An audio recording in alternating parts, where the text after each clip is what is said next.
Okay, done.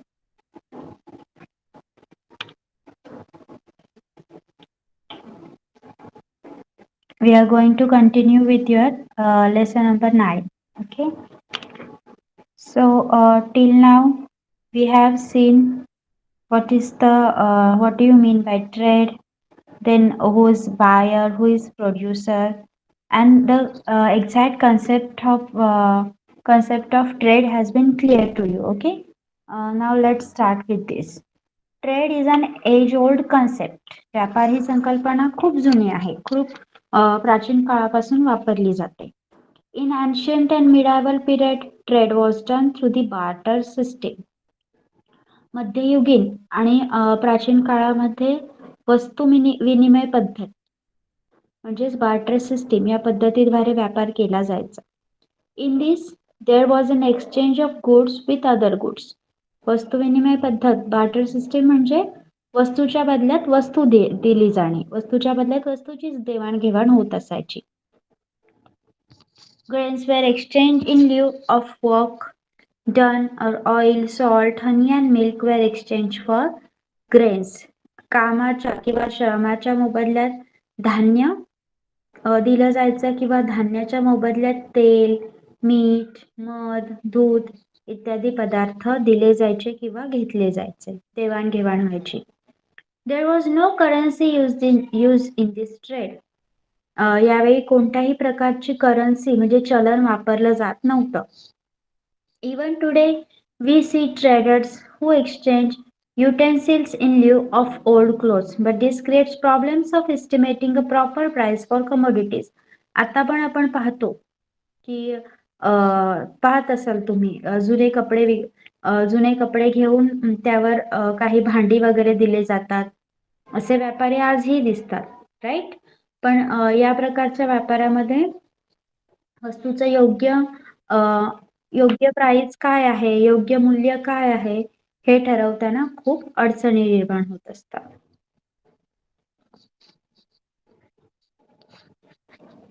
Earlier two such problems were encountered. पूर्वी देखील अशा अडचणी निर्माण होत असायच्या. As a result, the use of currency started. आणि म्हणूनच चलनाद्वारे व्यापाराचा उपयोग सुरू झाला. Today in this modern age, trade is carried out with help of currency only, but barter system is still prevalent to a small extent in remote areas amongst the tribal people.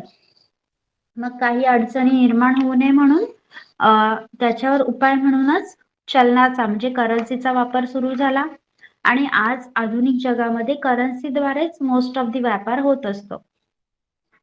पण काही अजून अशा दुर्गम भागामध्ये काही आदिवासी जमाती आहेत, तिथे वस्तू विनिमय पद्धत म्हणजे बार्टर सिस्टीमने व्यापार होत असतो. Here is a picture that showing that lady is vending some utensils for the old clothes. Now, can you tell? Trade involves selling and buying of goods. But do you know that trade can also take place without goods? बघा, व्यापारामध्ये वस्तूंची खरेदी विक्री होते, पण वस्तूंची देवाणघेवाण न होता सुद्धा व्यापार होतो. हे तुम्हाला माहिती आहे का? पहा. We get vegetables from the vegetable vendor when we pay him money. आपल्याला भाजीवाला भाजी केव्हा देतो? जेव्हा आपण त्याला पैसे देतो, right. Then we get books for which we pay money. पुस्तक विकत घेण्यासाठी आपल्याला त्या पुस्तकाची किंमत मोजावी लागते. When we travel by a vehicle, we pay the fare. Do we get any commodity from it? बघा, वाहनातून प्रवास करण्यासाठी आपल्याला शुल्क द्यावं लागतं, फेअर भाडं भरावं लागतं. त्या बदल्यात कोणती वस्तू मिळते सांगा?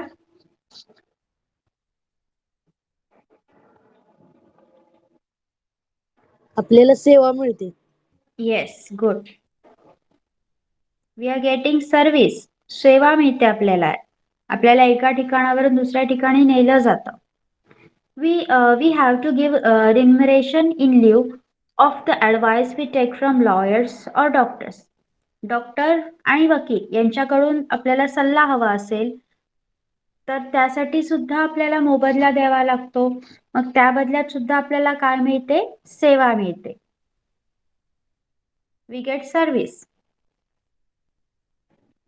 Why do we pay the ticket for a movie and then go inside the theater? आपण जेव्हा थिएटरमध्ये पिक्चर बघायला जातो तेव्हा थिएटरमध्ये जाण्याआधी तिकिटाचं शुल्क देऊन तिकीट का घ्यावं लागतं? सांगा. मूवी बघण्याचा मोबदला म्हणून तिकीट घ्यावं लागतं. Okay, yes, your answers are right, but when you are telling the answer ना, please raise your hand. Hand raise करायचा आहे. Presenty लावा. The new students, put on your presenty.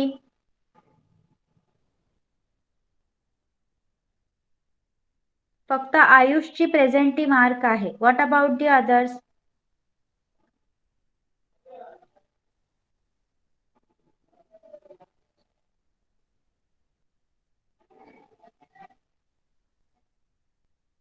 Okay. See. Now some geographical explanation for this. In the above instances, when there is buying and selling of goods, it is called a visible trade.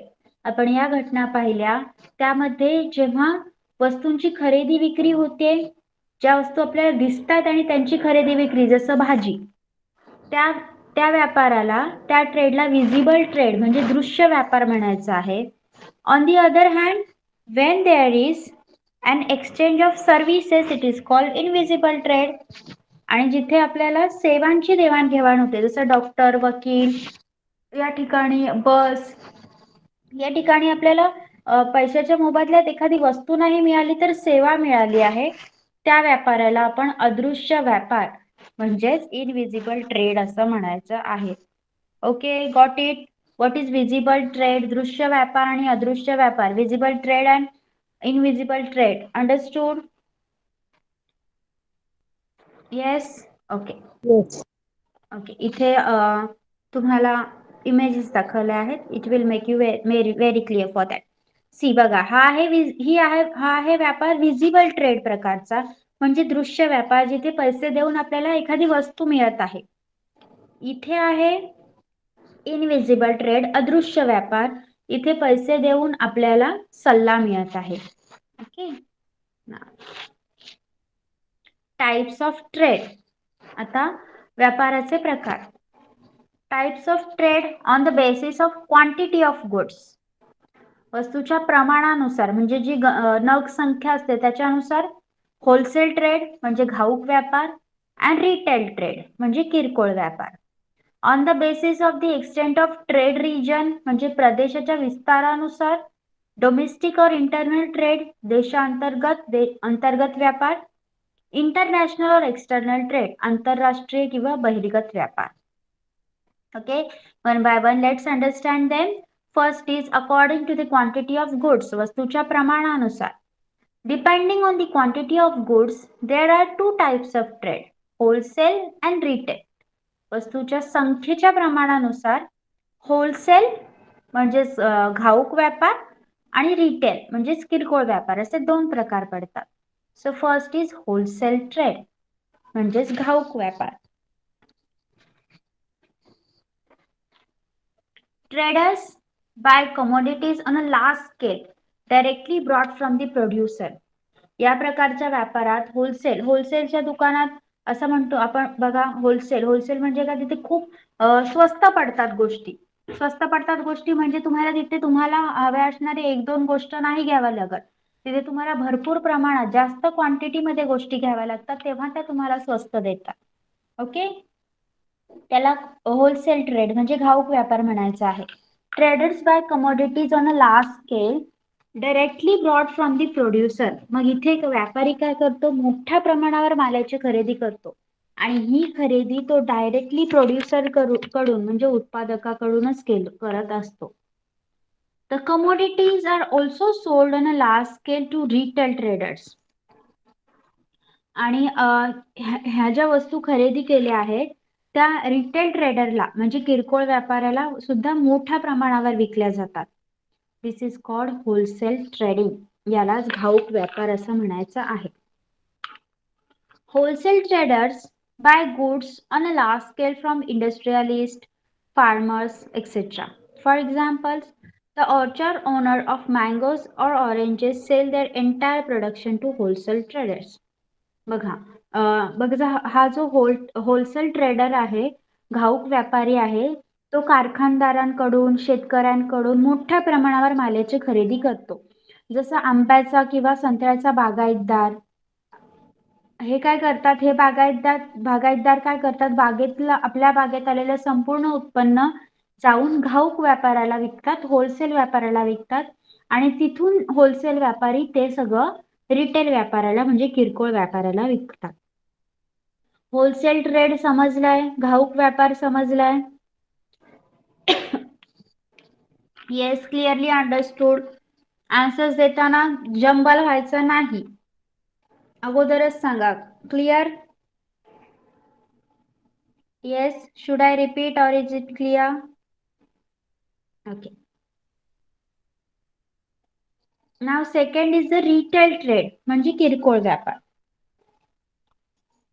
When the traders buy goods from wholesale traders and sell it directly to consumer, then it is known as retail trading. Retail trading मध्ये काय होतं, किरकोळ व्यापारात काय होतं, जो घाऊक व्यापारी असतो, होलसेल ट्रेडर असतो, त्याच्याकडून हा व्यापारी माल घेऊन डायरेक्टली कंझ्युमरला म्हणजे उपभोक्त्याला म्हणजे कस्टमरला म्हणजे आपण त्यांना विकतो, त्या व्यापाराला रिटेल ट्रेडिंग म्हणजे किरकोळ व्यापार म्हणायचा आहे. होलसेल ट्रेडर कडून घेणे आणि डायरेक्टली कंझ्युमरला विकणे, मोठ्या घाऊक व्यापाऱ्याकडून घेणे आणि डायरेक्टली उपभोक्त्याला विकणे, त्याला म्हणायचं रिटेल ट्रेडिंग, किरकोळ व्यापार. The quantity of goods sold in is less in this case. मग या प्रकारामध्ये वस्तूंचं प्रमाण कमी असतं. होलसेल सारखं खूप जास्त प्रमाणात वस्तू नाही विकल्या जात, कमी प्रमाणात विकल्या जातात. For example, the shopkeeper selling goods, vegetable vendor in the market etcetera. उदाहरणार्थ किरकोळ विक्री करणारे दुकानदार, जसं किराणा माल वगैरे विकणारे आणि मंडईमधील भाजी विक्रेते. Okay, this was all about the wholesale trade and retail trade, घाऊक व्यापार आणि किरकोळ व्यापार. Clearly understood? This has been clearly understood? Yes? Okay. Now the next type is according to the extent of region.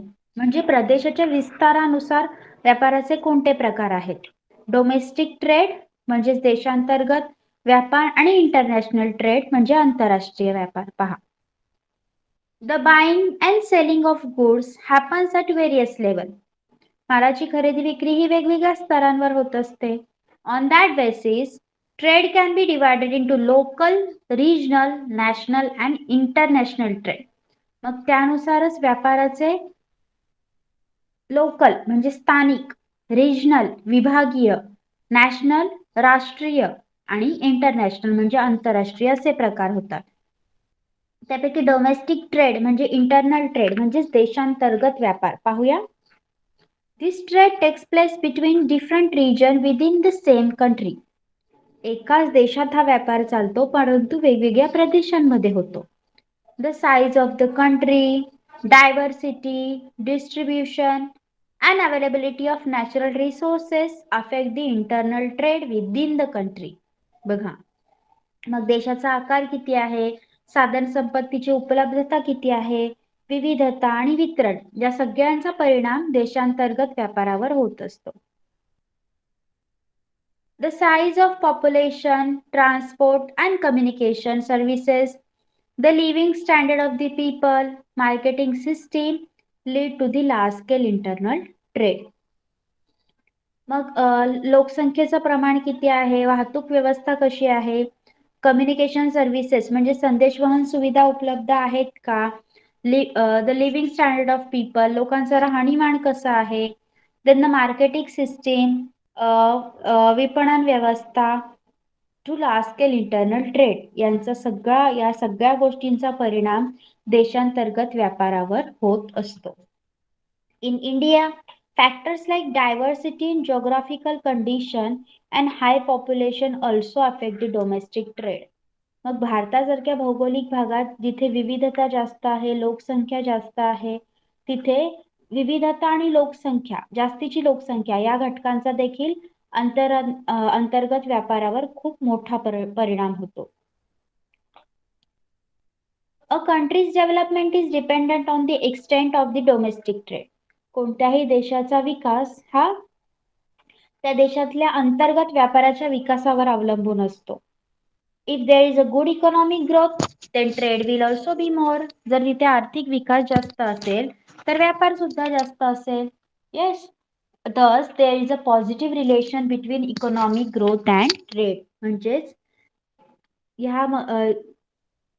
इथे economic growth आणि trade म्हणजे आर्थिक विकास आणि व्यापार यांच्यामध्ये काय आहे? अ पॉझिटिव्ह रिलेशन, धनात्मक संबंध आहे असं म्हटलं जातं.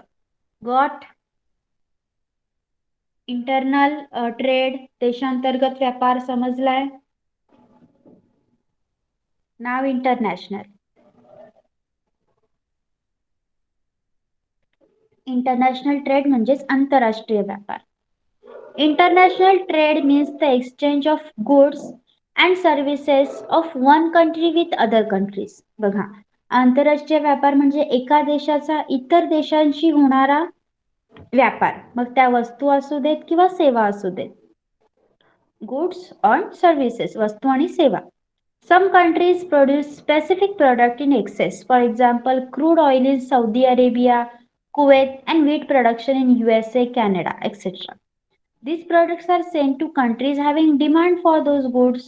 This led to the beginning of international trade. बघा, काही देशांमध्ये अशा विशिष्ट वस्तू असतात त्यांचं उत्पादन खूप जास्त प्रमाणात होतं. जसं सौदी अरेबियामध्ये खनिज तेल, त्यानंतर USA सारख्या देशांमध्ये गहू खूप जास्त प्रमाणात उत्पन्न केलं जातं. मग हे जे पदार्थ आहेत, हे पदार्थ ज्या देशांना या पदार्थांची मागणी आहे त्या देशांकडे पाठवले जातात आणि त्यातूनच इंटरनॅशनल ट्रेड म्हणजे आंतरराष्ट्रीय व्यापाराची सुरुवात होत असते.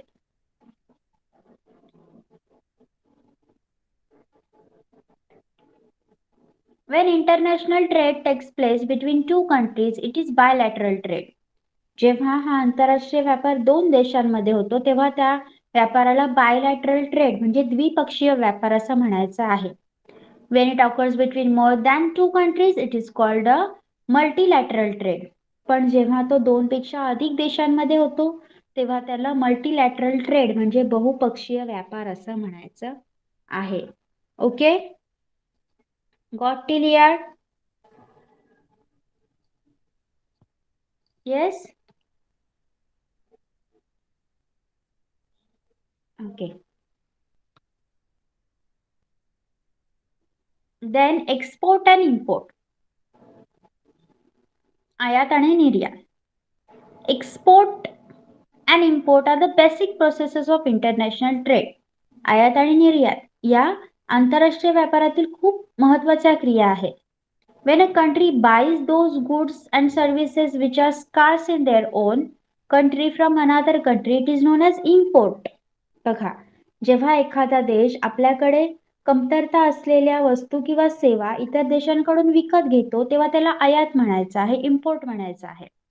When a country produces excess goods or services than required, it sells this to countries which have a demand for it. This is called the export. पण जेव्हा एखादा देश गरजेपेक्षा जास्त उत्पादन करतो एखाद्या वस्तूचं किंवा सेवेचं आणि ते उत्पादन गरज असलेल्या देशांना विकलं जातं त्या गोष्टीला एक्सपोर्ट म्हणजे निर्यात असं म्हणायचं आहे. Got. Export and import are the basic processes of international trade. And when a country buys those goods and services which are scarce in their own country from another country, it is known as import. जेव्हा एखादा देश आपल्याकडे कमतरता असलेल्या वस्तू किंवा सेवा बाकीच्या देशांकडून विकत घेतो तेव्हा त्याला आयात म्हणायचं आहे, इम्पोर्ट म्हणायचं आहे. When a country produces excess goods or services than required, it sells this to countries which have a demand for it. This is called export. पण जेव्हा एखादा देश गरजेपेक्षा वस्तू किंवा सेवा उत्पन्न करतो आणि त्या उत्पन्नाला किंवा वस्तूला त्या वस्तूंचं उत्पादन जिथे कमी आहे अशा देशांना विकतो तेव्हा त्या क्रियेला निर्यात म्हणजे एक्सपोर्ट असं म्हणायचं आहे. Understood?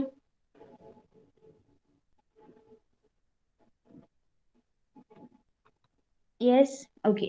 So some questions are there. If you know the answer, just raise your hand.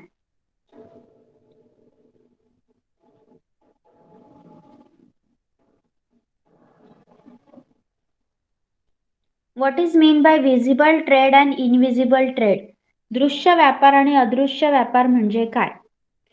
What do you mean by visible trade and invisible trade? Yes, Gajendra. दृश्य व्यापार म्हणजे आपण जेव्हा प्रत्यक्ष वस्तूच्या बदल्यात पैसे देतो त्याला दृश्य व्यापार म्हणतो व आपण सेवेच्या बदल्यात पैसे देतो याला अदृश्य व्यापार म्हणतो. Good. Vedant, Vinit. What do you mean by visible and invisible trade?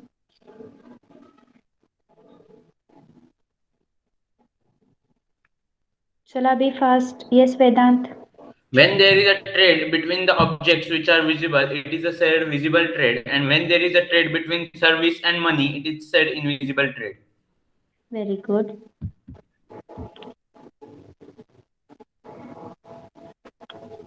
Then what is wholesale trade? घाऊक व्यापार म्हणजे काय? What is wholesale trade?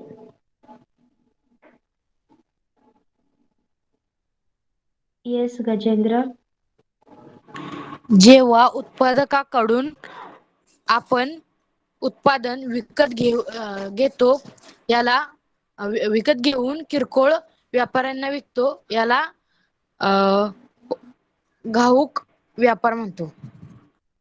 Okay, फक्त मेन्शन करायचं आहे जेव्हा मोठ्या प्रमाणावर माल विकत घेतो.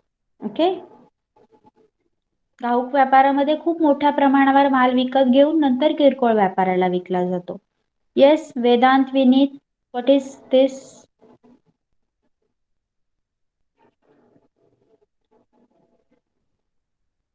चला, tell me fast.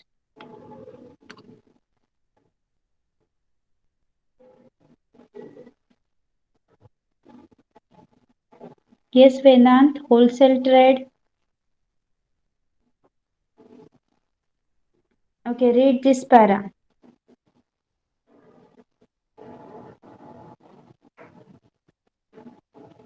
Traders buy commodities on a large scale directly bought from the producers. The commodities are also sold on a large scale to retail traders. This is called wholesale trading. Okay, got it now? Ma'am, can you show the screen again? Little bit.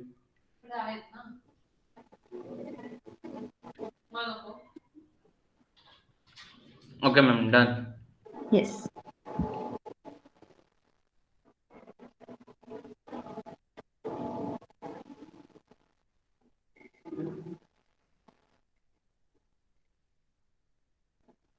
Okay, what is if I ask you to differentiate between the domestic trade, that is the internal trade, and the international trade, what points you will mention over there? जर मी तुम्हाला like देशांतर्गत व्यापार आणि आंतरराष्ट्रीय व्यापार यामध्ये फरक लिहायला सांगितला, सो कोणते पॉइंट्स इन्क्लूड कराल त्यामध्ये? What points you will include over there? Okay, first just tell me about this internal trade. Internal, yes, Vedant. Ma'am, internal trade is a trade in which the trade is taken within the region or the area. Yes. And what factors are affecting in that? Ma'am, don't know. Okay, fine. Yes, Gajendra, will you? जेव्हा देशात झालेले उत्पादन देशातच विकले जाते याला अंतर्गत अंतर्गत व्यापार म्हणतात. Okay. And international trade, आंतरराष्ट्रीय व्यापार. What do you mean by international trade? आंतरराष्ट्रीय व्यापार म्हणजे काय? Yes, Vedant. Ma'am, when the trade is taken from one country to the another, it is said to be international trade. Yes. You can use the sentence like when the trade took place between more than one country. Okay. Next is, what do you mean by export and import? आयात निर्यात म्हणजे काय? Yes, Gajendra. जेव्हा एखाद्या देशात गरजेपेक्षा जास्त उत्पादन होते तेव्हा त्या देशातील उत्पादन दुसऱ्या देशात पाठवले जाते, याला निर्यात म्हणतात. व एखाद्या देशाकडून उत्पादन आपल्या देशात मागवले जाते, याला आयात म्हणतात. Okay. Yes. Anyone else? Vinit, Vedant, export, import.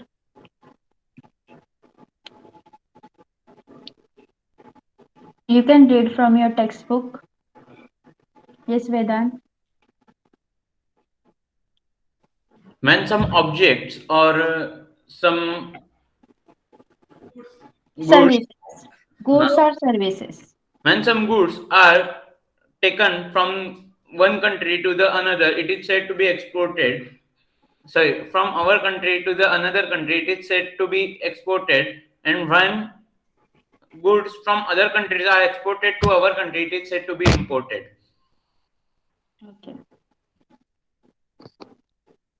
So the concepts are clear to you, right? Yes. Okay. Now balance of trade. व्यापार संतुलन पहा.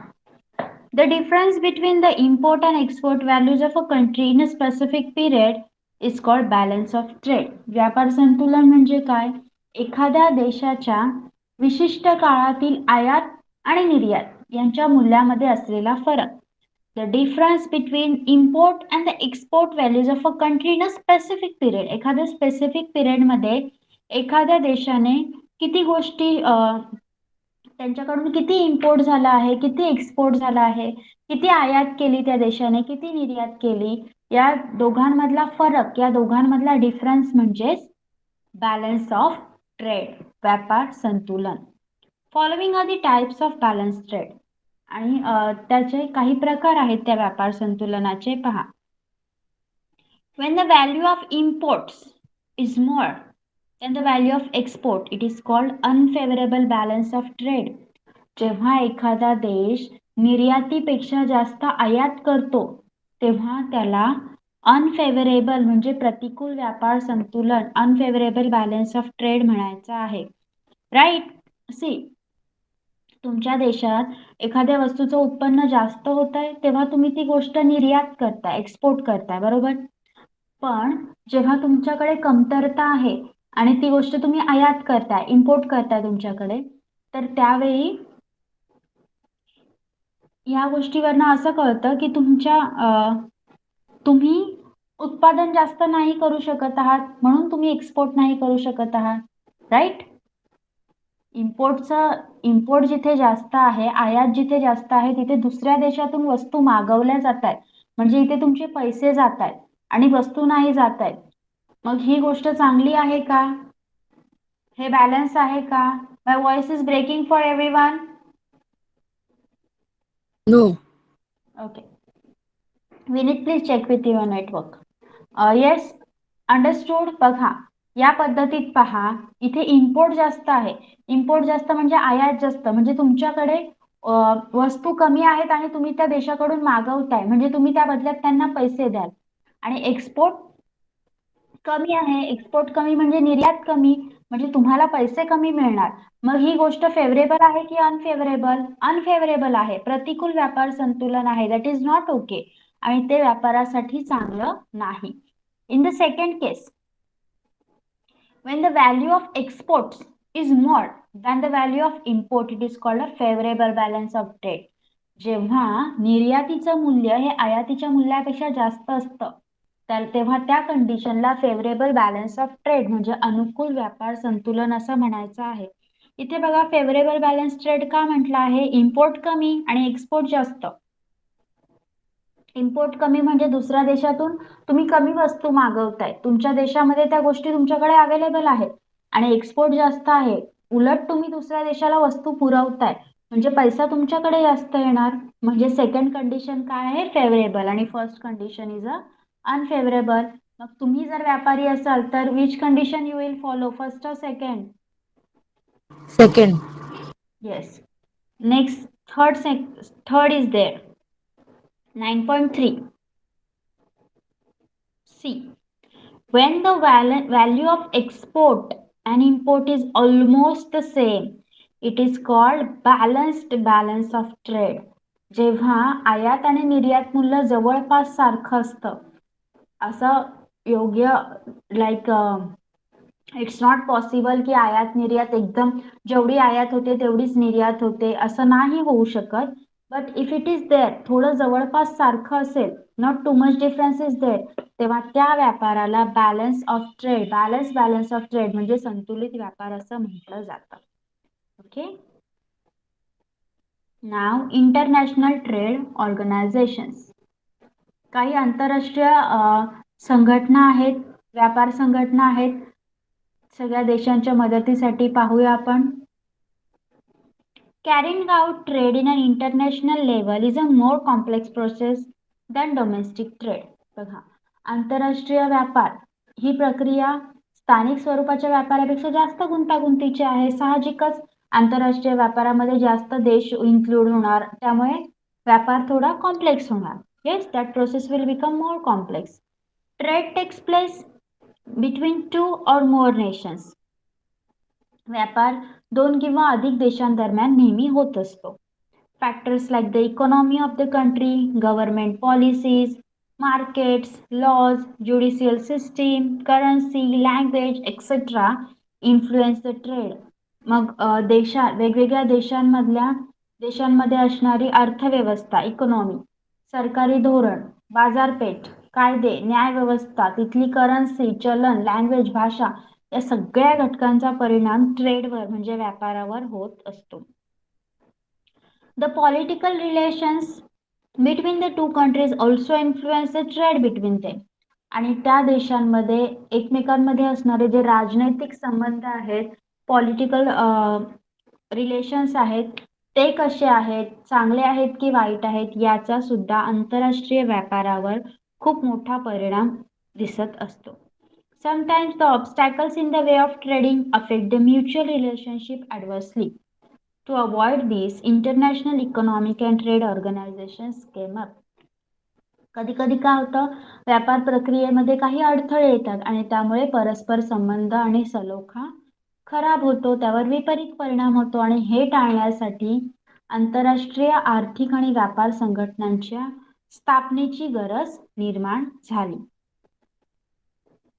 To smoothen and justify the process of trade between countries of different economic standing, some international economic organizations were formed.